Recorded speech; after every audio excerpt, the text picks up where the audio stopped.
जो विद्यार्थी मित्रों धोरण 12 चैप्टर नंबर 7 पी विभागना तत्वों अपने छेल्ले लेक्चर नंबर 10 में अपना पेम्पलेटना प्रश्न नंबर 16F थी 16I सुधी भणी गया था। आज प्रश्न नंबर 16J थी आगळ वधीए तो 16I 16J बधुं रिविजन है, आगळ आवी गेलुं छे, फरीथी रिपीट थयुं छे, बरोबर। तो 16J बोलो एनो प्रश्ननुं विधान है समूह 16 तत्वोना हाइड्राइड संयोजनोनी तापीय जो अहींया तमारी साथे चीटिंग कर्युं छे, उष्मीय शब्द लखो एटले तापीय थयुं। स्थिरता अथवा स्थायीतानो क्रम जणावो। तो बोलो आपणे भणी गया था, आने गोखवानुं नथी भाई, आने गोखवानुं नथी। आपणे आनो जवाब समजीने आपीए तो समूह 16 तत्वो ओ शर्मा सेटेपो बोलो एनी साथे हाइड्रोजन जोड़ायो तो समूह 16 तत्वों में ऊपर थी नीचे तरफ जी एम परमाणुओं कद वधे छे तो हाइड्रोजन कद तो अचल ज छे। तो अहींथी आटलुं होय तो आ वधीने आटलुं थयुं, आ वधीने आटलुं थयुं, आ वधीने आटलुं थयुं, आ वधीने आटलुं थयुं। टूंकमां बंध लंबाई शुं थई? वधी। बंध लंबाई वधी तो बंध एंथाल्पी घटी अने बंध एंथाल्पी घटे तो उष्मीय स्थिरता घटे। तो बोलो जवाब शुं थाय? उष्मीय स्थिरतानो क्रम तो H2O सौथी वधु स्थायी, एनथी ओछुं H2S, एनथी ओछुं H2SE, H2TE अने H2PO। बोलो कम्प्लीट स्थिरतानो क्रम मळी गयो। चलो एवी रीते आ पण प्रश्न आवी गयो छे। बोलो H2O शा माटे प्रवाही छे अने H2S शा माटे वायु छे?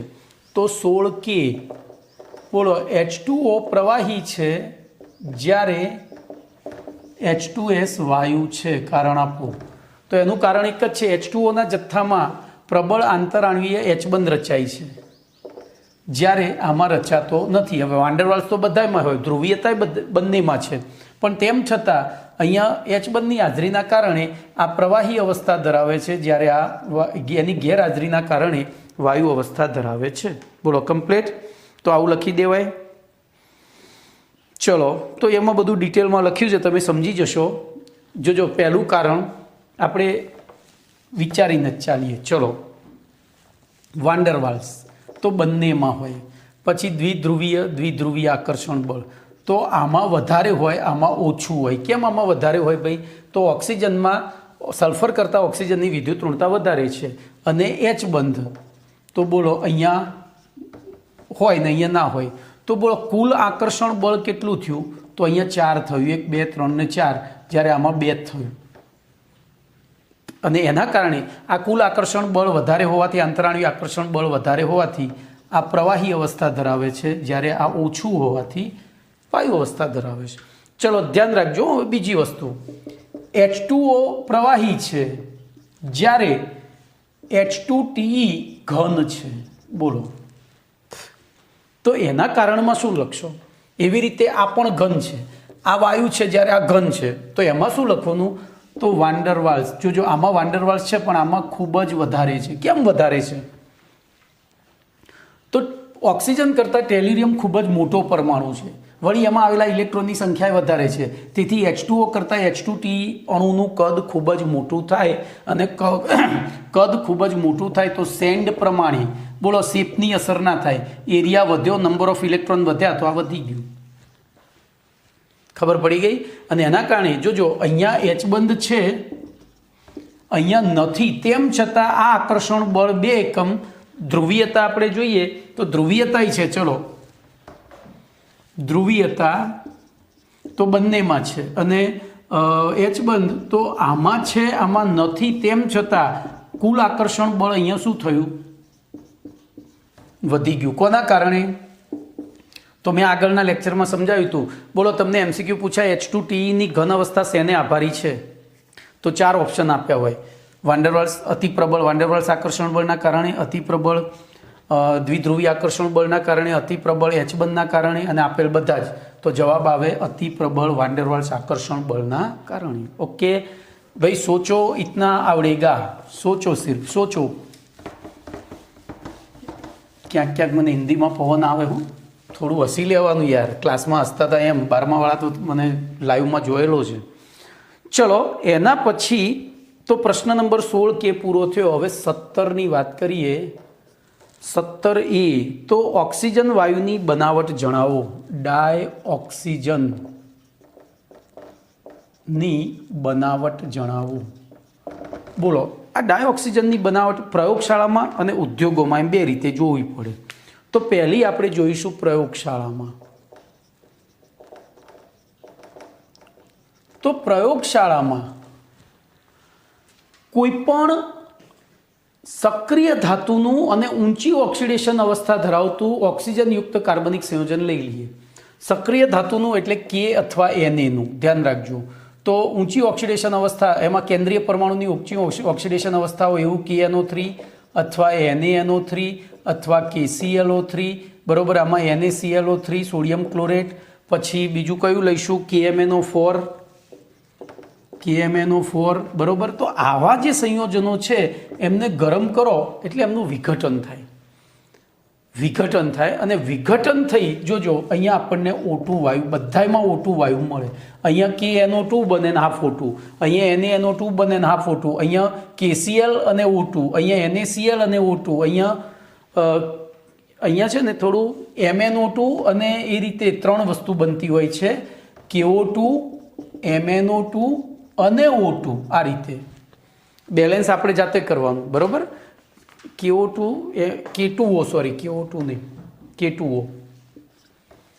MnO2 અને O2. ટૂંકમાં બોલો, પ્રયોગશાળામાં પહેલું તો આ થયો ક્લોરેટ, આ થયા 2 નાઇટ્રેટ અને આ પણ ક્લોરેટ, આ થયો મેંગેનેટ. તો ક્લોરેટ, મેંગેનેટ અને નાઇટ્રેટ સંયોજનોનું જેવા ઓક્સિજનયુક્ત ક્ષારોને ગરમ કરતા તેમનું વિઘટન થઈ આપણને ઓક્સિજન મળે છે. તો આ પહેલી રીતમાં શું લખીશું? બોલો,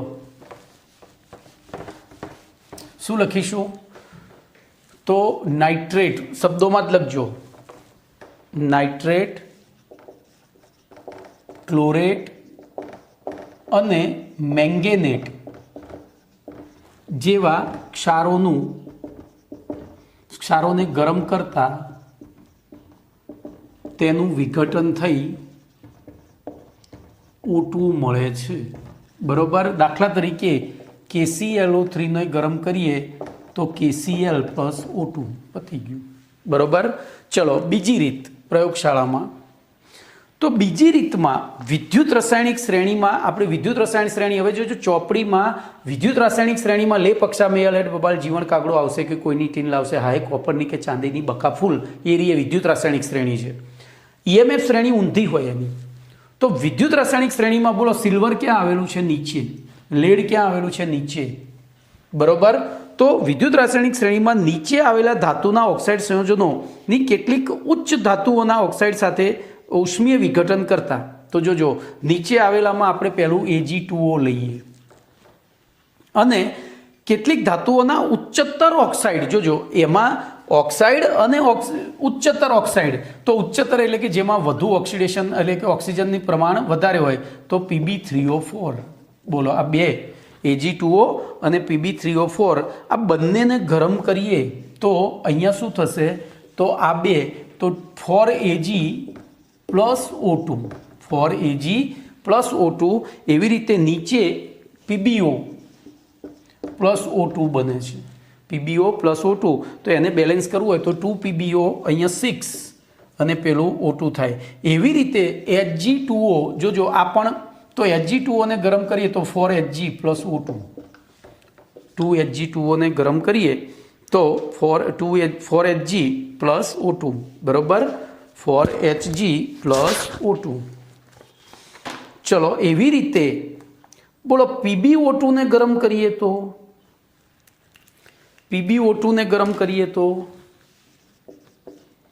બોલો, તો PbO વત્તા હાફ O2 અથવા તો પૂરો કરી નાખો ને. PbO2 ને ગરમ કરીએ તો PbO પ્લસ O2, પૂરો કરવો હોય તો આને 2 વડે ગુણી દો એટલે થઈ ગયું. ઓકે. તો આ જોજો, સક્રિયતા શ્રેણીમાં નીચે આવેલી ધાતુના ઓક્સાઇડ અને ઉચ્ચ ઓક્સાઇડને ગરમ કરવામાં આવે તો એમનું વિઘટન થઈને પણ ઓક્સિજન વાયુ મળે છે. તો આ પ્રયોગશાળામાં ઓક્સિજન મેળવવાની 2 રીતો થઈ. ચલો હવે વાત કરીશું ત્રીજી રીત. તો ત્રીજી રીતમાં છે હાઇડ્રોજન પેરોક્સાઇડ H2O2. જો H2O2 સ્વયં વિઘટન દ્વારા H2O અને O2 તો બનાવે જ છે, પણ એ પ્રક્રિયા ખૂબ જ ધીમી છે, પ્રક્રિયા ધીમી છે. ધ્યાન રાખજો, અહીંયાથી 2 MCQ મળે છે, એક 11મા ધોરણનો અને એક 12માનો. બોલો, આ પ્રક્રિયાનો વેગ વધારવો હોય તો શું કરવાનું? તો એમાં મનીઓ જ્યાં પણ જાય ને ત્યાં ભૂકા કાઢે. મનીઓ 2 બરોબર એ ઉમેરો તો આ ઝડપથી પેદા થાય, અને ફોસ્ફોરિક એસિડ ઉમેરો H3PO4 તો આ ધીમેથી ઉત્પન્ન થાય. તો બોલો, એક MCQ મળે છે. H2O2ની વિઘટન પ્રક્રિયાનો દર શેની હાજરીમાં વધે? તો MnO2, પાયરોલ્યુસાઇડ કહેવાય આને. MnO2નું બીજું નામ પાયરોલ્યુસાઇડ, મેં સમજાવ્યું હતું ત્યાં 8મા પાઠમાં. એવી રીતે H2O2ના વિઘટનની પ્રક્રિયાનો દર ઘટાડવો હોય તો ત્યાં H3PO4, તો આ ઉદ્દીપક તરીકે, અને આ યાદ કરો 5મો પાઠ નિરોધક તરીકે. તો MCQમાં પૂછાય કે નીચેના પૈકી કયું સંયોજન નિરોધક તરીકે ઉપયોગી છે અને કઈ પ્રક્રિયામાં? 2 ઓપ્શન આપ્યા હોય, જોડકા જોડવાના હોય, એમાંથી શોધવાનું હોય. 2 આપ્યા હોય ને એમાંથી જોડવાનું હોય, છેલ્લે સાચો જવાબ શોધી કાઢવાનો હોય. ભાઈ MCQ કેવો બનાવશે ને તો પેપર સેટર ઉપર આધાર રહે. પેપર સેટર આળસુ હોય તો સહેલા બનાવે, જો થોડો ખુર્રાટ હોય કે ના મારે લોકોને શીખવાડવું જ છે કેમિસ્ટ્રી, તો આવા અઘરા કાઢી નાખે. ઓકે, તો અહીંયા થઈ ગયું તમારું પ્રયોગશાળામાં ઉત્પાદન પૂરું થયું. હવે ઔદ્યોગિક ઉત્પાદન, બોલો આગળ આપણે ભણી ગયા છીએ.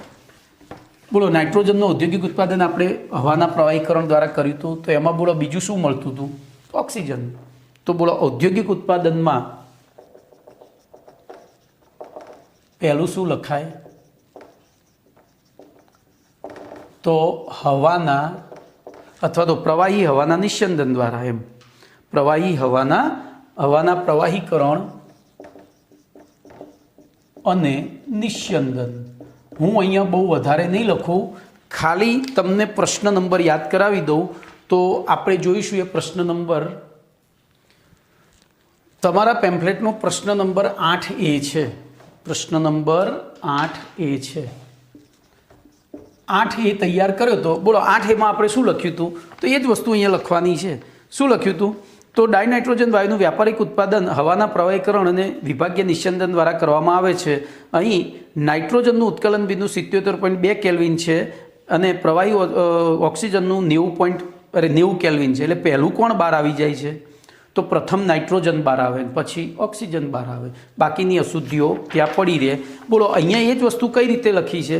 તો એ જ વસ્તુ અહીંયા સુધારો કરીને લખી છે.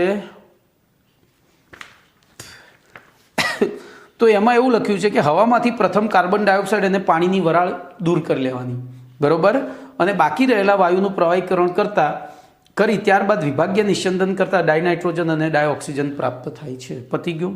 ચલો, પાણીના વિદ્યુત વિભાજન દ્વારા, તો પાણીના વિદ્યુત વિભાજન દ્વારા આપણે 3જા પાઠમાં ભણી ગયા હતા. બોલો, મંદ સલ્ફ્યુરિક એસિડનું દ્રાવણ લઈએ અને એમાં પ્લેટિનમના ધ્રુવો ડૂબાડીએ. કાર્બનના પણ ચાલે, પણ પ્લેટિનમના ધ્રુવો ડૂબાડીને વિદ્યુત વિભાજન કરીએ તો બોલો, આ નિષ્ક્રિય ધ્રુવો, બોલો આ પ્લસ આ માઇનસ. દ્રાવણમાં કયા આયનો છે ભાઈ જુઓ તો દ્રાવણમાં H+SO4 2- H+OH- છે. બોલો, આ તો એક જ ફિક્સ, એટલે આ જ જશે. આ બેમાંથી આ જાય તો એનોડ ઉપર પાણીનું ઓક્સિડેશન અને કેથોડ ઉપર પાણીનું રિડક્શન થઈ અહીંયા O2 વાયુ ને અહીંયા H2 વાયુ પ્રાપ્ત થાય. તો એ પણ આપણે ભણી ગયેલા છીએ, તો એના પ્રમાણે લખી દેવાનું. એસિડિક પાણીનું વિદ્યુત વિભાજન કરતાં કેથોડ ઉપર હાઇડ્રોજન વાયુ, એનોડ ઉપર O2 વાયુ મળે છે. તો અહીંયા તમારો પ્રશ્ન નંબર 17A પૂરો. હવે આપણે પ્રશ્ન નંબર 17B જોઈશું.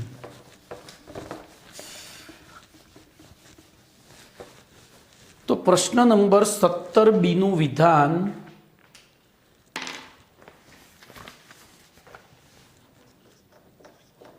ડાયઓક્સિજનના ગુણધર્મો જણાવો.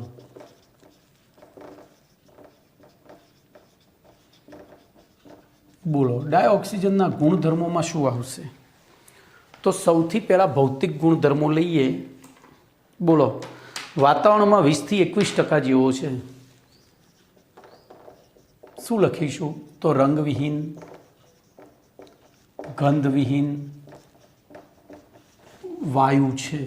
પહેલું તો લખી દીધું, સામાન્ય તાપમાને દબાણે ડાયોક્સિજન રંગવિહીન વાસવિહીન વાયુ છે.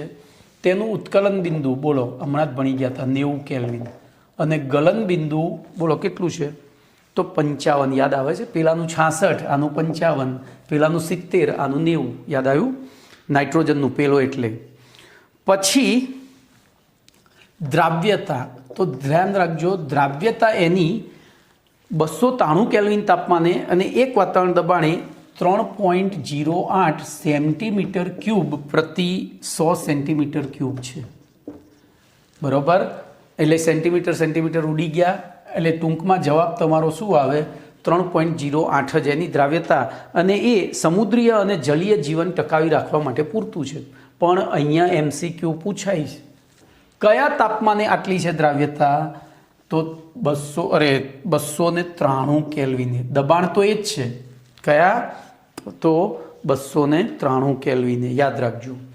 ચલો, એના પછી ઓક્સિજનના 3 સમસ્થાનિકો, ઓક્સિજન 16, ઓક્સિજન 17 અને ઓક્સિજન 18, એમ 3 જાણીતા છે. પછી એક મહત્વનો અને 11મા ધોરણના 4થા પાઠમાં આવી ગયેલો મુદ્દો, O2. બોલો, O2ની ઇલેક્ટ્રોન રચનામાં બેકી સંખ્યામાં ઇલેક્ટ્રોન છે, તેમ છતાં MOT એટલે આણ્વીય કક્ષક સિદ્ધાંત, આણ્વીય કક્ષક સિદ્ધાંત અનુસાર તે અનુચુંબકીય છે. જોજો, બેકી સંખ્યામાં હોય તો શું થઈ જાય? તો એનું કારણ આપણે યાદ કરી લઈએ. 11મું ધોરણ. બોલો, O2માં 4 પગથિયા અને શક્કરપારો યાદ આવે છે ને? હટ્ટુથી નટ્ટુ સુધી મંદિર અને O2થી ફટ્ટુ સુધી 4 પગથિયા. તો આપણી પાસે ટોટલ કેટલા ઇલેક્ટ્રોન છે? 8 દુ 16. તો 2, 4, 6, 8, 10, 11, 12, 13, 14, 15 ને 16. તો આ 2 અયુગ્મિત રહ્યા, અને 2 અયુગ્મિત રહ્યા એટલે તે અનુચુંબકીય છે. હવે બીજી એક ખાસિયત, MOT અનુસાર અનુચુંબકીય છે, પણ VBT અનુસાર તે પ્રતિચુંબકીય છે. તો આ પણ સાચા ખોટા વિધાનોમાં પૂછાય છે. આ પણ સાચા ખોટા વિધાનોમાં પૂછાય છે કે O2 અણુ કયા સિદ્ધાંત અનુસાર અનુચુંબકીય છે? તો મોત અનુસાર અનુચુંબકીય છે. મોત અનુસાર અનુચુંબકીય, જ્યારે વિવય બનવા માટે તે પ્રતિચુંબકીય. જેને વિવય બનવું ગમતું નથી, વિવય બનવાની થિયરી યાદ આવ્યું? વેલેન્સ બોન્ડ થિયરી, સંયોજકતા બંધનવાદ. ઓકે, ચલો, એના પછી તો ભૌતિક ગુણધર્મો પૂરા થયા. હવે વાત કરીશું રાસાયણિક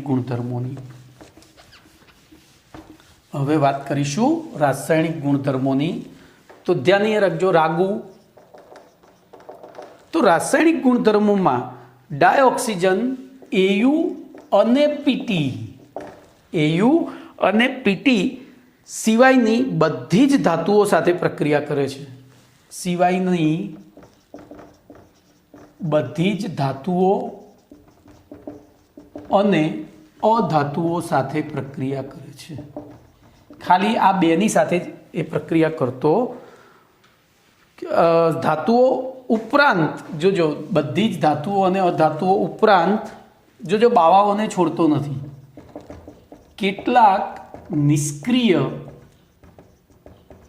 વાયુઓ સાથે પણ પ્રક્રિયા કરે છે. કેમ ભાઈ? તો એક તો કુદરતમાં એનું પ્રમાણ 46.6% છે. પોપડામાં જોજો, આ પૃથ્વીના ઘન પોપડામાં અને વાતાવરણમાં લગભગ 20% જેટલું છે, એટલે કે સૌથી વધુ. અને પાછો કેમેસ્ટ્રી જગતનો સર્કિટ છે. મુન્નાભાઈ ક્યાંય હપ્તો ઉઘરાવા ના જાય, હપ્તો કોણ ઉઘરાવે? સર્કિટ. તો આ સર્કિટ કોઈને પેલા બાવાઓને છોડતો નહીં, નિષ્ક્રિય વાયુઓને પણ છોડતો. તો ઝીનોન સાથે પણ એ પ્રક્રિયા કરે છે. ઓકે, ચલો, એના પછી ડાયોક્સિજનની બીજા તત્વો સાથેની પ્રક્રિયા હંમેશા ઉષ્માક્ષેપક હોય છે. બરોબર? અને આ પ્રક્રિયા દરમિયાન ઉત્પન્ન થતી ઉષ્મા, જોજો, એ ઉષ્માક્ષેપક હોય. અને એક વખત પ્રક્રિયા શરૂ થયા પછી જે ઉર્જા ઉત્પન્ન થાય એ પ્રક્રિયાને આગળ ધપાવવામાં મદદરૂપ કર્યા કરે છે. પહેલા અણુની પ્રક્રિયા થઈને જે ઉષ્મા મુક્ત થઈ એ બીજાની મેથી મારે, બીજાની ઓક્સિજન સાથે પ્રક્રિયા થઈને જે ઉર્જા મુક્ત થઈ ત્રીજાની, એમ આગળ પ્રક્રિયા ચાલ્યા જ કરે છે. તેમ છતાં ઓક્સિજન દ્વિબંધની વિયોજન ઉર્જા ખૂબ જ વધારે હોવાથી ફરીથી સમજો, વાક્ય બહુ મહત્વનું છે કે આ દ્વિબંધની ઉર્જા ખૂબ જ વધારે હોવાથી સીધી પ્રક્રિયા નથી થતી, આપણે શરૂઆત કરવી પડે. એક વખત શરૂ કરો, દાખલા તરીકે કોલસાનો ટુકડો છે, કોલસો એટલે કાર્બન, કાર્બનની O2 સાથે તો વાતાવરણમાં ઓક્સિજન છે જ અને કોલસાનો ઢગલોય પડ્યો છે, પણ એ કોલસો આપમેળે નથી સળગતો. પણ શરૂઆતમાં તમે એને થોડી ઉર્જા આપો તો આ બંધ તૂટીને આની સાથે પ્રક્રિયા શરૂ થાય, એનાથી CO2 પ્લસ ઉષ્મા જે ઉત્પન્ન થઈ એ ઉષ્મા બીજા ઓક્સિજનની મેથી મારે ને પાછું આની સાથે જોડાઈને એમ આગળ પ્રક્રિયા ચાલ્યા કરે છે. એટલે કે આવી પ્રક્રિયાઓ શરૂ કરવા માટે કેટલીક બાહ્ય ઉષ્માની જરૂર, શરૂઆતમાં કેટલીક બાહ્ય ઉષ્મા અથવા તો ગરમીની જરૂર પડે છે. કમ્પ્લીટ. ચલો એના પછી આગળ વધીએ તો ડાયઓક્સિજનની કેટલીક ધાતુઓ સાથેની પ્રક્રિયા આપણે લખવાની છે. તો ધ્યાન રાખજો, એકદમ સહેલી છે, જે યાદ આવે એ લખી નાખવાની અને શક્ય હોય ને ત્યાં સુધી પહેલાં બીજા સમૂહ, ધાતુઓ તો પહેલાં બીજા સમૂહની જ આવે. તો બોલો આપણે લિથિયમ સાથે આપણે નથી કરતા, પણ સોડિયમ, કારણ કે લિથિયમમાં સહસંયોજક ગુણ રહેલો છે, યાદ છે ને, લિથિયમમાં અધાત્વીય લક્ષણ પણ છે. તો બોલો સોડિયમ સાથે પ્રક્રિયા કરીએ તો શું થાય? Na2O. પછી કેલ્શિયમ સાથે તો રૂબી સાથે આપણે 1 by 1 થોડી લઈ લઈએ. બોલો પછી 2 માગે કે સ્ટ્રોબેરી, આલ, આવી 2-3 ધાતુઓ. પછી કાર્બન લઈએ, ધાતુઓ 4 લીધી, 4 અધાતુઓ લઈએ. પછી ZNS એક સંયોજન લઈએ, 2 આવી રીતે 4-5 આવા સંયોજનો. તો 4 એક ધાતુ, 2 અધાતુ અને 2 સંયોજનો લીધા. બોલો આની O2 સાથે પ્રક્રિયા થઈ તો શું બને? Na2O. શું બને? Na2O. બોલો આની O2 સાથે પ્રક્રિયા થઈ K2O. આની O2 સાથે પ્રક્રિયા થઈ, બોલો શું બને? તો CaO. શું બને? CaO. તો આને 2 વડે ગુણી દેવાના. ચલો એવી રીતે આની O2 સાથે પ્રક્રિયા થાય તો Al2O3. કેમ ભાઈ? તો જો આની સંયોજકતા +1 છે, +1 છે, +2 છે, +3 છે, આની -2 -2 -2 -2, તો ચોકડી ગુણાકાર થાય તો Na2O, K2O, પછી 2 સરખી જ એટલે CaO, પછી બગડો ને તગડો. એવી રીતે કાર્બન સાથે થાય ત્યારે CO2, કારણ કે આની સંયોજકતા +4 છે, આની -2 છે, તો એને બેલેન્સ કરવા બોલો આને 2 વડે ગુણવા પડે. એના P4, તો Pની સાથે શું બનાવશે? તો P2O6 એટલે P4O6 અથવા P4O10 બનાવે. P4O6 અથવા P4O10 પણ બનાવે. ઓછી માત્રામાં ઓક્સિજન હોય તો P4O6 બનાવે, વધુ માત્રામાં હોય તો P4O10 બનાવે. બોલો ZNS સાથે તો ZNO અને SO2 બંનેની મેથી મારે, બંનેની મેથી મારે. એવી રીતે અહીંયા સંયોજનમાં બંનેની મેથી મારે, CO2 અને H2O. કમ્પ્લેટ. તો કેટલીક ધાતુઓ અને અધાતુ સાથેની પ્રક્રિયાઓ. હવે કેટલાક સંયોજનોની ઉદ્દીપકની હાજરીમાં ડાયઓક્સિજન સાથે પ્રક્રિયા કરતા ઉદ્દીપકીય ઓક્સિડેશન થાય. ધ્યાન રાખજો. હવે તો એમાં આપણે લખીશું SO2. બોલો SO2 માંથી, SO2 સ્થાયી છે, ધ્યાન રાખજો. અહીંયા SO2 કેવો વાયુ છે? સ્થાયી છે. કેમ? જોઈ લો.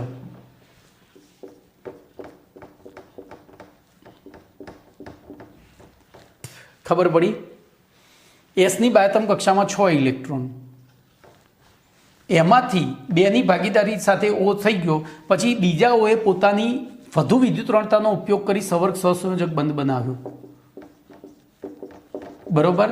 હજુ એક ઇલેક્ટ્રોન યુગ્મ પડી રહ્યું છે, પણ હવે S પણ દાદાગીરી કરશે ને થોડી, તો સરળ પરિસ્થિતિમાં O નહીં દાખલ થાય. પણ જો ઉદ્દીપક વાપરીએ તો ઉદ્દીપક આની મેથી મારી SO3 એટલે કે ત્રીજા Oને પણ ઇલેક્ટ્રોન યુગ્મનું દાન કરાવરાવે. એવી રીતે બીજી તો HCl. ધ્યાન રાખજો, HClની O2 સાથે પ્રક્રિયા તો સરળ પરિસ્થિતિમાં નથી થતી, કારણ કે H અને Cl બંને સંતૃપ્ત છે, એટલે Oને સ્થાન આપશે નહીં. પણ જો આપણે ત્યાં ઉદ્દીપક તરીકે CuCl2 વાપરીશું તો શું થશે? આનું આ બે એકબીજા સાથે જોડાય તો Cl2 પ્લસ H2O અહીંથી આ રીતે એ બંધ તૂટે અને Cl2 અને H2O બને. બોલો કમ્પ્લીટ. ક્લિયર? તો આ થયો તમારો ઓક્સિજનના પ્રશ્ન નંબર 17B. હવે 17C ની વાત કરીશું. પ્રશ્ન નંબર 17C. બોલો 17C ડાયઓક્સિજનના ઉપયોગો જણાવો.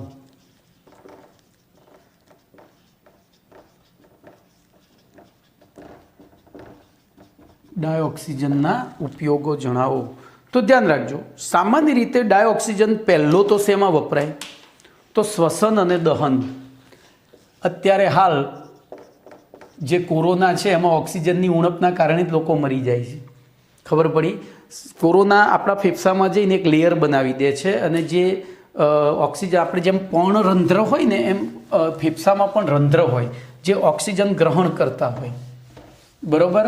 તો એ ઓક્સિજન ગ્રહણ કરવા ના દે, બ્લોક કરી નાખે, એટલે શરીરમાં ઓક્સિજન ના જાય, માણસનું મૃત્યુ થઈ જાય. તો શ્વસન અને દહન પ્રક્રિયામાં. ચલો બીજો ઉપયોગ, તો શ્વસન અને દહન ઉપરાંત ઓક્સી એસિટિલિન જ્યોતમાં, ઓક્સી એસિટિલિન જ્યોત જે વેલ્ડિંગ કરવા માટે વપરાય છે. ખાસ કરીને ધ્યાન રાખજો, કોપર વેલ્ડિંગ કહેવાય અથવા તો રોડ વેલ્ડિંગ કહેવાય. એમાં શું કરવામાં આવે? બે પાઇપમાંથી એકમાંથી ઓક્સિજન અને બીજામાંથી એસિટિલિન એટલે કે CH ટ્રિપલ બોન્ડ CH આવતું હોય. આ દહનશીલ છે અને આ દહન પૂરક છે, પોષક અથવા તો પૂરક. બોલો અહીંયા એને સળગાવવામાં આવે તો આના પ્રેશરના કારણે આ એકદમ તીવ્ર જ્યોત પેદા થાય. તમે જોયું હશે વેલ્ડિંગ કરતા હોય ને તમે સેટ કરે, એકદમ વાદળી રંગની જોરદાર જ્યોત પેદા થાય. તો એ કટર તરીકે અને વેલ્ડિંગ તરીકે પણ કામમાં ઉપયોગમાં લેવામાં આવે છે.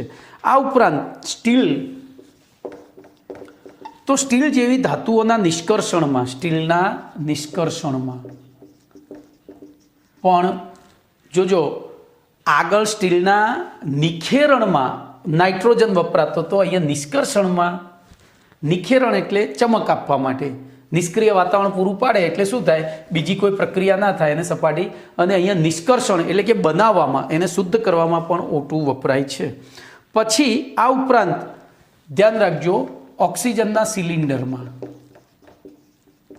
તો પર્વતારોહકો, પછી સમુદ્રમાં કૂદકો મારનાર મરજીવાઓ, પછી હોસ્પિટલોમાં વગેરેમાં ઓક્સિજનના સિલિન્ડરમાં, અને રોકેટ બળતણ તરીકે.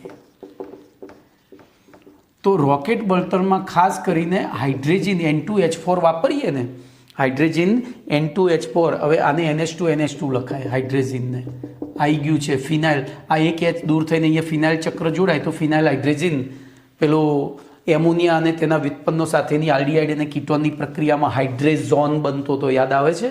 તો એ હાઇડ્રોજન અને એની અંદર ઓક્સિજન વાપરો તો એ દહન પોષક એટલે કે વિસ્મયજનક દબાણ પૂરું પાડે છે. ઓકે, તો આ થયા ડાયઓક્સિજનના ઉપયોગો. ચલો એના પછી આગળ વધીએ તો પ્રશ્ન નંબર 18A. પ્રશ્ન નંબર 18A.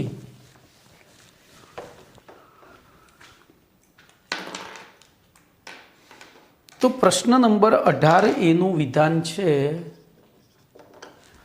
ઓક્સિજનના સાદા ઓક્સાઇડ સંયોજનો વિશે નોંધ લખો.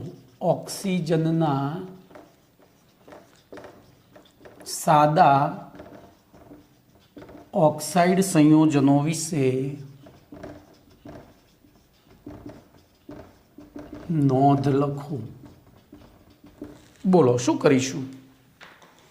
તો ઓક્સિજનના સાદા ઓક્સાઇડ સંયોજનોમાં ઓક્સિજન અન્ય તત્વો સાથે,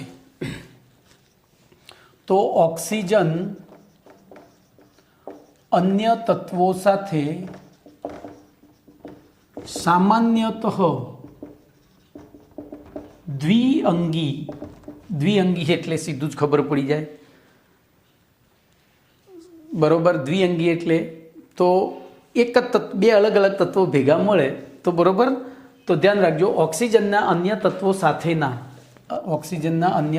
સાથેના દ્વિઅંગી સંયોજનોને ઓક્સાઇડ સંયોજનો કહે છે. શું કહે છે? ઓક્સાઇડ સંયોજનો કહે છે. આવર્ત કોષ્ટકમાં મોટા ભાગના તત્વો ઓક્સિજન સાથે પ્રક્રિયા કરી ઓક્સાઇડ બનાવે છે, જ્યારે કેટલાક તત્વો ઓક્સિજન સાથે જોડાઈને બે કે તેથી વધુ પ્રકારના ઓક્સાઇડ પણ બનાવે છે. જોજો, બીજું લખીશું આવર્ત કોષ્ટકના મોટા ભાગના તત્વો ઓક્સાઇડ સંયોજનો બનાવે છે.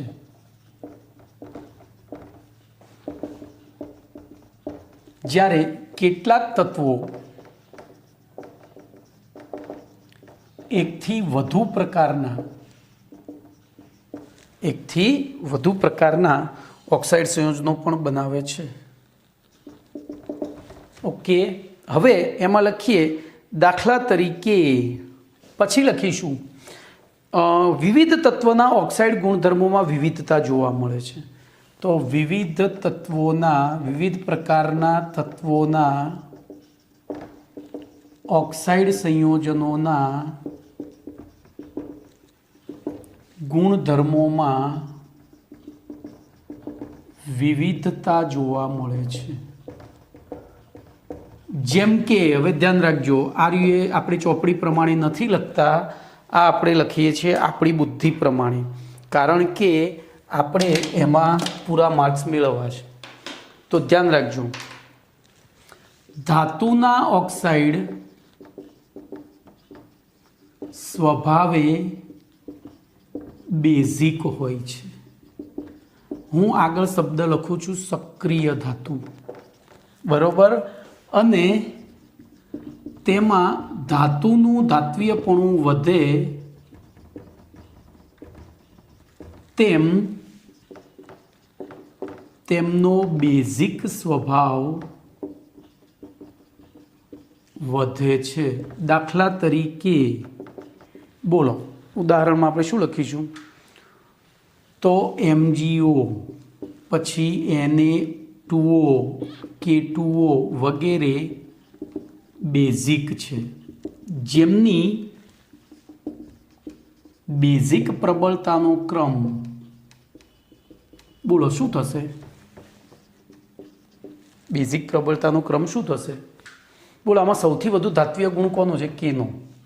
તો K2O સૌથી વધુ બેઝિક, એનથી ઓછો Na2O અને એનથી ઓછો MgO. તો MCQમાં પૂછાય, બરોબર. ચલો, પછી અધાતુ તત્વોના ઓક્સાઇડ સંયોજનો સ્વભાવે એસિડિક હોય છે અને અધાતુ તત્વનું અધાત્વીયપણું વધે તેમ તેમની એસિડિક પ્રબળતા વધે છે. એસિડિક પ્રબળતા વધે છે. દાખલા તરીકે બોલો શું લખીશું? તો SO2 એસિડિક, બરોબર. પછી બીજો કોઈ વાયુ છે એવો ભાઈ?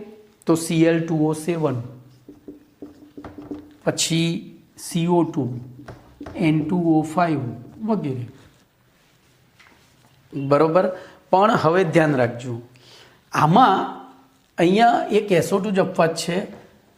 અહીંયા હું એક વસ્તુ લખીશ, અધાતુનો ઓક્સિડેશન આંક મહત્તમ હોય તેવા ઓક્સાઇડ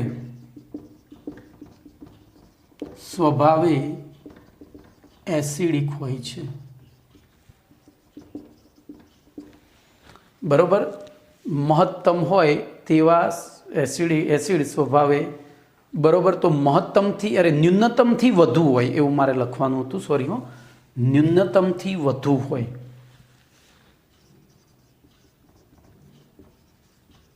એટલે કે ન્યૂનતમ ના હોય. જો સલ્ફરની ઓક્સિડેશન અવસ્થાઓ આપણે ભણી ગયા, તો સલ્ફરની ઓક્સિડેશન કાશી જમ્યા સંતોરે ઓ શર્મા સેટઅપો પ્રમાણે એની 4, તો પહેલી તો -6, પછી +2, +4 અને +6 શક્ય બને. -2 સોરી, બરોબર. -2, +4 અને +6 શક્ય બને. એમાં આની સ્થિરતા ઘટતી જાય, આની ઘટતી જાય અને આની વધતી જાય, તો આ બે સ્વભાવે એસિડિક. એના ક્લોરિનની -1, +5 અને +7 શક્ય બને, તો આ બે સ્વભાવે. એના કાર્બનની 2 જ શક્ય બને, -4 અને +4, તો આ જોજો. અને પછી બીજી એક બને +2, તો અહીંયા જોજો આર એ છે ને એ એસિડિક છે, આ તટસ્થ છે. N2O5માં તો N2O અને NO આ બે તટસ્થ છે, આપણે ભણી ગયા, બાકીના બધા એસિડિક છે. તો આ યાદ રાખજો કમ્પ્લેટ અધાતુમાં. હવે બોલો આમાંથી કયો સૌથી વધુ એસિડિક? આમાંથી સૌથી વધુ એસિડિક કયો? તો આરવે. કેમ? તો એમાં અધાત્વીય લક્ષણ સૌથી વધારે છે. એનથી ઓછો આ, એનથી ઓછો આ, સૌથી ઓછો એસિડિક આ થાય. તો એમાં પણ એસિડિક પ્રબળતાનો ક્રમ પૂછાય. ખબર પડી? એસિડિક પ્રબળતાનો. ચલો એના પછી આપણે લઈશું સંક્રાંતિ ધાતુઓ. તો ધ્યાન રાખજો, આ બધું ચોપડીમાં નથી પણ બહુ મહત્વનું છે. સંક્રાંતિ ધાતુના ઓક્સાઇડ સંયોજનો સ્વભાવે બોલો કેવા હોય? સંક્રાંતિ ધાતુ તત્વના ઓક્સાઇડ સંયોજનો સ્વભાવે બેઝિક ઉભય ગુણધર્મી હોય છે. ઉભય ગુણધર્મી હોય છે, બરોબર? એટલે કે બેઝિક, ઉભય ગુણધર્મી અને એસિડિક એમ ત્રણેય હોય છે. ત્રણેય હોય સંક્રાંતિ ધાતુમાં. દાખલા તરીકે આપણે લઈએ તો CrO ક્રોમિયમ ડાયોક્સાઇડ, પછી Cr2O3 અને CrO3. તો અહીંયા એનો ઓક્સિડેશન આંક +2 છે, અહીંયા +3 થયો ને અહીંયા +6 થયો. તો આ મહત્તમ વાળો છે ને એ એસિડિક હોય, મધ્યમ વાળો ઉભય ગુણધર્મી હોય અને ન્યૂનતમ વાળો બેઝિક હોય. આમ તો સંક્રાંતિ ધાતુ છે એટલે બેઝિક હોવા જોઈએ, પણ એના ઓક્સિડેશન આંક ઉપર ડિપેન્ડ કરે છે. ખબર પડી? તો Cr2O3 એ સ્વભાવે કેવો છે? તો એવી રીતે આપણે બીજી એક ધાતુ લઈએ વેનેડિયમ. તો વેનેડિયમ પેન્ટોક્સાઇડ V2O5, તો એમાંની મહત્તમ ઓક્સિડેશન અવસ્થા થઈ. એવી રીતે બીજો લઈએ Mn2O7. તો Mn2O7, MnO2 અને MnO. બોલો આ સ્વભાવે બેઝિક, આ ઉભય ગુણધર્મી અને આ એસિડિક. તો આ ખાસ યાદ રાખજો. અથવા બીજી રીતે કહીએ તો સંક્રાંતિ ધાતુના ઓક્સાઇડ સંયોજનોમાં ઓક્સિડેશન આંક વધે તેમ એસિડિક લક્ષણ વધે છે. સંક્રાંતિ ધાતુ તત્વના ઓક્સાઇડ સંયોજનોમાં કેન્દ્રીય સંક્રાંતિ ધાતુનું ઓક્સિડેશન આંક વધે તેમ એસિડિક લક્ષણ વધે છે. બરોબર? ચલો હવે બીજી વાત કરીશું. તો અહીંયા SO2 જે હતો એ પાણીમાં ઓગળી અને શું બનાવે ભાઈ? સલ્ફ્યુરિક એસિડ બનાવે. શું બનાવે? સલ્ફ્યુરિક એસિડ બનાવે. SO3, સોરી મારી ભૂલ થઈ બોલવામાં, SO3 આવે, SO2 નહીં હો. SO2 સલ્ફ્યુરસ એસિડ બનાવે અને SO3 સલ્ફ્યુરિક એસિડ બનાવે. ચલો હવે બેઝિક ઓક્સાઇડની વાત કરીએ તો આવી ગયા. બોલો બેઝિક ઓક્સાઇડ કયા છે? Na2O, CaO, BaO વગેરે, MgO વગેરે. અને એ પાણી સાથે સંયોજાઈ અનુવર્તી, દાખલા તરીકે Na2O ને પાણીમાં ઓગાળો તો NaOH, K2O ને ઓગાળો તો KOH, MgO ને ઓગાળો તો MgOH બનાવે છે. કેલ્શિયમનો ઓગાળો તો COH ટ્વાઇસ બનાવે. બોલો ઉભય ગુણધર્મીમાં હવે ધ્યાન રાખજો, એલ્યુમિનિયમ એક એવી ધાતુ છે જે સ્વભાવે પોતે જ ઉભય ગુણધર્મી છે. એટલે એનો ઓક્સાઇડ જે થશે Al2O3 એ સ્વભાવે કેવો હશે? ઉભય ગુણધર્મી. એ ધાતુ છે તેમ છતાં એનો ઓક્સાઇડ કેવો હશે? પણ કેમ? એ ધાતુ કેવી છે? ઉભય ગુણધર્મી. એસિડ સાથે બેઝ તરીકે, બેઝ સાથે એસિડ તરીકે વર્તે છે, એટલે એનો ઓક્સાઇડ પણ ઉભય ગુણધર્મી હોય છે. હવે તટસ્થ ઓક્સાઇડ તો મેં હાલ કહી દીધું હમણાં, NO, N2O, CO. તો આપણે ઓક્સાઇડના બધા જ પ્રકાર સમજાવવાના છે. બોલો આમાંથી આ મેં લખ્યું ને એ સમજશો એટલે પેલું બધું આવડી જાય. બોલો બેઝિક ઓક્સાઇડ કોના હોય? તો ધાતુઓના, અને સંક્રાંતિ ધાતુની નીચી ઓક્સિડેશન અવસ્થા ધરાવતા. ચલો એસિડિક કોના હોય? તો બધી જ ધાતુઓના અને ઊંચી ઓક્સિડેશન અવસ્થા ધરાવતા. જ્યારે સંક્રાંતિ ધાતુઓના પણ ઊંચી ઓક્સિડેશન અવસ્થા ધરાવતા. અને ઉભય ગુણધર્મી કોનું હોય? તો સંક્રાંતિ ધાતુની મધ્યમ ઓક્સિડેશન અવસ્થા ધરાવતા અને એલ્યુમિનિયમના. અને તટસ્થ કોના હોય? તો અધાતુના નીચી ઓક્સિડેશન અવસ્થા ધરાવતા. તો કાર્બનનો CO, નાઇટ્રોજનનો NO અને N2O. બોલો કમ્પ્લેટ. ચલો એના પછી કેટલાક SQ છે એની વાત કરી લઈએ. તો Zn, Ti, Pt અને Fe પૈકી કયું તત્વ ઓક્સિજન સાથે સીધી પ્રક્રિયા દર્શાવતું નથી? જોજો, ઝિંક, ટિટાનિયમ, પ્લેટિનમ અને Fe તો આવી ગયું, પ્લેટિનમ. ચલો એવી રીતે એસિડિક લક્ષણ ધરાવતા ધાત્વીય ઓક્સાઇડના ઉદાહરણ આપો. બોલો એસિડિક લક્ષણ ધરાવતા ધાત્વીય ઓક્સાઇડ.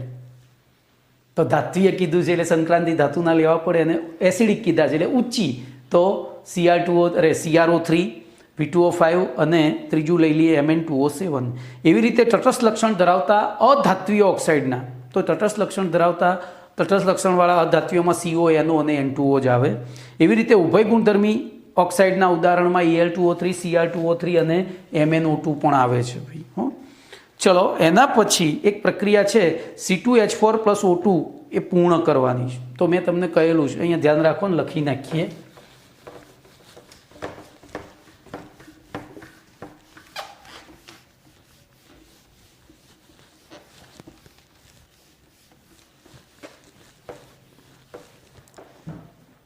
બોલો, બે પ્રક્રિયાઓ પૂર્ણ કરવાની છે, C2H4 + O2 અને Al + O2. બોલો શું બને? તો બે અધાતુ છે, તો બેની સાથે ઓક્સિજન જોડાય તો પહેલાની સાથે જોડાય તો CO2, બીજાની સાથે જોડાય તો H2O. આ એકલી ધાતુ જ છે ને પાછી તો Al2O3 પતી ગયું. સંયોજકતા જોવાની. બોલો, આની સંયોજકતા +4, આની -1, આની -2. તો આ બે જોડાય તો આને 2 વડે ગુણવો પડે, આ બે જોડાય તો આને 2 વડે ગુણવો પડે. પડી આની +3 છે ને આની -2 છે, તો ચોકડી ગુણાકાર થાય Al2O3. ગોખવાનું બિલકુલ નથી. ચલો, એના પછી મિશ્રિત ઓક્સાઇડ એટલે શું? ઉદાહરણ આપો. તો ધ્યાન રાખજો, મિશ્રિત ઓક્સાઇડ બહુ મસ્ત ઉદાહરણ છે, મસ્ત પ્રશ્ન છે, ધ્યાન અહીંયા રાખજો. હું સીધું ઉદાહરણ લઈને સમજાવું. Pb3O4 એવી રીતે Fe3O4, આ બે મિશ્રિત ઓક્સાઇડ છે. Pb3O4 એકચ્યુઅલી હવે આની અંદર ઓક્સિડેશન આંક શોધીએ ને આપણે તો 4 દુ 8 એટલે +8/3 થાય. એવી રીતે 4 દુ 8 તો +8/3 થાય. અને આપણને ખબર છે કે ઓક્સિડેશન આંક અપૂર્ણાંકમાં હોય નહીં. ઓક્સિડેશન આંક અપૂર્ણાંકમાં હોય નહીં, કારણ કે ઓક્સિડેશન આંક એટલે શું છે? તત્વના પરમાણુએ ઇલેક્ટ્રોન મેળવીને કે ગુમાવેલે ધારણ કરેલો વીજભાર છે, અને ઇલેક્ટ્રોન ક્યારેય ટુકડો થાય નહીં. તો એવી પરિસ્થિતિમાં આ ઓક્સિડેશન આંક ખોટો છે. કેમ ખોટો છે? તો એનું કારણ છે કે આ બે સંયોજનો તો PbO અને Pb2O3નું સંમિશ્રણ છે. એવી રીતે FeO અને Fe2O3નું સંમિશ્રણ છે. જોઈ લો, હવે આમાં ઓક્સિડેશન આંક +2 થશે, આમાં +3 થશે. તો આવા સંયોજનોને મિશ્રિત ઓક્સાઇડ સંયોજનો કહે છે. બોલો કમ્પ્લીટ. તો જે ઓક્સાઇડ સંયોજનમાં એક જ કેન્દ્રીય ધાતુ પરમાણુ એકથી વધુ પ્રકારની ઓક્સિડેશન અવસ્થા દર્શાવતો હોય, એટલે કે આપણે સીધી શોધીએ તો અપૂર્ણાંકમાં મળતી હોય, બરોબર, કૌંસમાં મેં લખેલું છે, તો તેવા ઓક્સાઇડ સંયોજનને મિશ્રિત ઓક્સાઇડ કહે છે. દાખલા તરીકે હવે આનું નામ આપણે લખીએ તો ધ્યાન રાખજો, આમાં +2 ઓક્સિડેશન અવસ્થા છે એટલે પ્લમ્બસ લખાય, પ્લમ્બસ, અને +3 છે એટલે પ્લમ્બિક. એવી રીતે આને ફેરસ અને ફેરિક. તો જોજો, અહીંયા અસ કાઢી નાખી, પ્લમ્બિક ઓક્સાઇડ, પ્લમ્બિક ઓક્સાઇડ નામ આપ્યું છે આનું. આનું ફેરિક ઓક્સાઇડ અથવા તો ફેરોફેરિક ઓક્સાઇડ પણ કહે છે. Complete, ફેરોફેરિક oxide. ઓકે, તો અહીંયા તમારો પ્રશ્ન નંબર 18C પૂરો થયો. હવે જોઈશું 19A. તો ઓઝોન વાયુનો પરિચય આપી તેની બનાવટ અને સંગ્રહ સમજાવો. બોલો, એ પહેલાં આપણે સમય જોઈ લઈએ. ચલો, આ ચાલી જશે પ્રશ્ન. બોલો, ઓઝોન વાયુનો પરિચય. તો ઓઝોન એ ઓક્સિજનનું એક અપર રૂપ છે. ઓક્સિજન O2 છે ને પેલો O3 છે. હવે એને બીજા સ્વરૂપે કહેવું હોય તો શું કહેવાય? તો ઓઝોન એ ઓક્સિજનનો ઓક્સાઇડ છે. ઓઝોન એ ઓક્સિજનનો, અને તે એટલો બધો પ્રતિક્રિયાત્મક છે કે સમુદ્રની સપાટીએ તે વાતાવરણમાં લાંબો સમય રહી શકતો નથી, નીચે નથી રહેતો. કેમ? તો વાતાવરણના દબાણના કારણે બધી જ વસ્તુઓ નીચે રહેતી હોય, નિષ્ક્રિય વાયુઓ જ ઉપર જાય. તો જો O2 નીચે આવે, O3, તો નીચે સક્રિય વાયુઓ સાથે પ્રક્રિયા કરીને ટકી શકતો નથી. પછી બનાવટ. તો જો આ બધું યાદ રાખવાનું છે, એટલે બોર્ડ ઉપર હું નથી લખતો. સમુદ્રની સપાટીથી લગભગ 20 કિલોમીટર ઊંચાઈએ સમતાપ આવરણમાં સૂર્યપ્રકાશની હાજરીમાં વાતાવરણીય ઓક્સિજનમાંથી ઓઝોન બને છે. આ વસ્તુ આપણે 11મા ધોરણના છેલ્લા 14મા પાઠમાં પ્રક્રિયાઓ ભણી ગયા હતા, એટલે અહીંયા ભણવાની જરૂર નથી, બરોબર. હવે સમતાપ આવરણમાં બનતું ઓઝોન સ્તર પૃથ્વીની સપાટીએ પારજાંબલી કિરણોની વધુ પડતી તીવ્રતાથી રક્ષણ આપે છે. એ જે પારજાંબલી, સૂર્યના પારજાંબલી કિરણો આવતા હોય અને વચ્ચે, કારણ કે પારજાંબલી કિરણોના કારણે ઓઝોનનું વિઘટન થઈ જાય અને એ કિરણો ત્યાં વપરાઈ જાય, પછી વળી પાછો મુક્ત થતો ઓક્સિજન ફરીથી સંયોજન ઓઝોન બનાવી દે, બરોબર. તો અહીંયા એ આપણને કુદરતમાં બનાવટ એની ક્યાં થાય છે? પૃથ્વીની સપાટીથી 20 કિલોમીટર ઊંચાઈએ સમતાપ આવરણમાં, અને ત્યાં એ બને જાય છે, વિઘટિત થઈ જાય છે. હવે જોજો એનો વિઘટન દર વધતો ગયો છે, કારણ કે આપણે અહીંથી નીચેથી એને વિઘટન પ્રક્રિયાનો વેગ વધારે ને એવા ઉદ્દીપકો મોકલીએ છીએ એટલે વાતાવરણમાં. ચલો પ્રયોગશાળામાં, તો પ્રયોગશાળામાં ઓઝોન બનાવવા માટે સિમેન્સ અને બ્રોડીના ઓઝોનાઇઝર નામના સાધનમાં ધ્વનિવિહીન વિદ્યુત વિભાર સાયલેન્ટ ઇલેક્ટ્રિકલ ડિસ્ચાર્જ, જેને સ્પાર્કલેસ ઇલેક્ટ્રિકલ ડિસ્ચાર્જ પણ કહેવાય, એટલે કે જેને આમ ભેગો કરીએ ને તો સ્પાર્કિંગ ના થાય એવો, બરોબર? એટલે કે બખાડો, આમ તો બે વાયરને ભેગા કરીએ તો ધડામ ધૂળ કરે, તો અહીંયા એવું ના કરે એવો શુષ્ક, બરોબર, એવા વિદ્યુત વિભારમાંથી ઓક્સિજન વાયુનો પ્રવાહ પસાર કરવામાં આવે ત્યારે ઓક્સિજનનું 10% ઓઝોનમાં રૂપાંતરણ થાય છે, અને આ નિપજને ઓઝોનીકૃત ઓક્સિજન તરીકે ઓળખવામાં આવે છે. તો અહીંયા સીધી 3O2 gives 2O3, અને આ પ્રક્રિયા 298 કેલ્વિન, એની ઉર્જા 142 કેલ્વિન છે, એટલે કે લાલ દરવાજાથી વસ્ત્રાલની બસનો નંબર છે, યાદ રાખજો, પૂછાઈ ગયું છે. આપણે તો એનો પૂરેપૂરો ઉપયોગ કરીએ ને વસ્ત્રાલવાળા, તો 142 એટલી ઉર્જા શોષાય છે. 2 મોલ એટલે કે 1 મોલ ઓઝોન બને ત્યારે 1 મોલ ઓઝોન બને ત્યારે 142 કિલોજૂલ જેટલી ઉર્જા શોષાય છે. હવે આમ ઓક્સિજનમાંથી ઓઝોનના નિર્માણની પ્રક્રિયા ઉષ્મા શોષક પ્રક્રિયા છે. આથી ઓઝોનની બનાવટ દરમિયાન ઓઝોનના વિઘટનને રોકવા માટે ઉષ્મા શોષક છે, એટલે બોલો શું થશે? તો આપણે બહારથી ઉષ્મા આપીએ છીએ એટલે ઓક્સિજન તૂટી અને ઓઝોન બને, પણ આપણે જે ઉર્જા આપીએ છીએ એ કોને મળશે? પાછી ઓઝોનને મળે ને, તો ઓઝોનનું વિઘટન થઈને પાછું શું થઈ જાય? ઓક્સિજન બની જાય. તો એ ઓઝોનનું વિઘટન ન થાય એના માટે આપણે ધ્વનિવિહીન વિદ્યુત વિભારનો ઉપયોગ કરવો જરૂરી છે. તો MCQ પૂછાય કે ધ્વનિવિહીન વિદ્યુત વિભાર કેમ વાપરવામાં આવે છે? ખબર પડી. અહીં જો ઓઝોનની સાંદ્રતા, હવે જો એની સાંદ્રતા 10%થી વધી જાય તો પાછું શું થાય? તો 10%થી વધુ સાંદ્રતા જરૂરી હોય તો એ વખતે ઓઝોનાઇઝર સિમેન્સ અને હેલેસ્કી, બરોબર, સિમેન્સ અને હેલેસ્કીનું ઓઝોનાઇઝરનો ઉપયોગ કરવામાં આવે છે, અથવા ઓઝોનિત્રો બેટરીનો ઉપયોગ કરવામાં આવે છે. ઓઝોનિત્રો બેટરીનો ઉપયોગ કરી શકાય છે. હવે સંગ્રહ, બોલો, ઓઝોનનો સંગ્રહ, એનું ઉત્કલન બિંદુ 161.1 કેલ્વિન છે, 161.1 કેલ્વિન છે. આથી પ્રવાહી ઓક્સિજન ધરાવતા પાત્રમાં સંઘનિત કરી સંગ્રહ કરી શકાય છે. પ્રવાહી ઓક્સિજનનું ઉત્કલન બિંદુ આપણે ભણી ગયા, કેટલું હતું યાદ કરો? 55. એટલે એ તાપમાને શું થાય? એ કશું કરી શકે નહીં. તો અહીંયા તમારો પ્રશ્ન નંબર 19 એ પૂરો થયો. બીજું આપણે નેક્સ્ટ લેક્ચરમાં લઈશું. ઓકે.